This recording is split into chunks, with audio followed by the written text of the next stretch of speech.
It's the opening night of the eagerly anticipated production of Hamlet at the Barbican in London, starring Benedict Cumberbatch. The production is one of the fastest to sell out in British theatre history. The tickets were gone in minutes last year.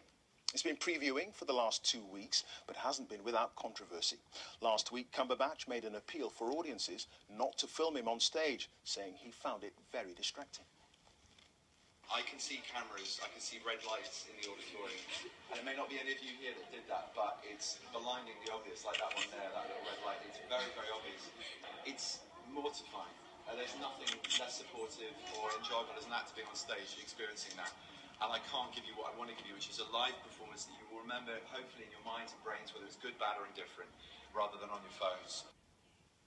Well, Hamlet's most famous lines in the to be or not to be soliloquy were moved to the first act. They've now reportedly been restored to Act 3. Well, our arts editor, Will Gompertz, has just watched tonight's production. And Will, how did it go?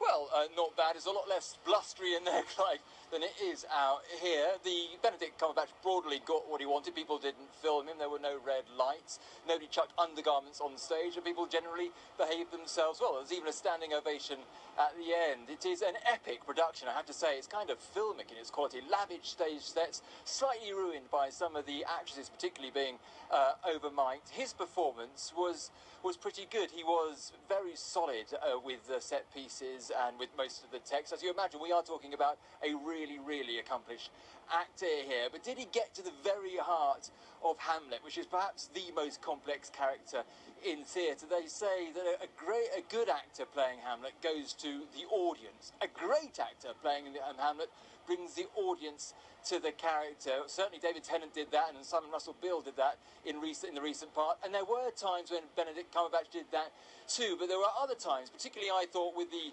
soliloquies, where he was delivering a speech as opposed to showing a man thinking out loud, which happened to be overheard by 1,000 people. But that really is beside the point. If he and the production team behind this show could bring Hamlet and Shakespeare to a broader audience, this will be available in cinemas in mid-October. Well, hats off to them.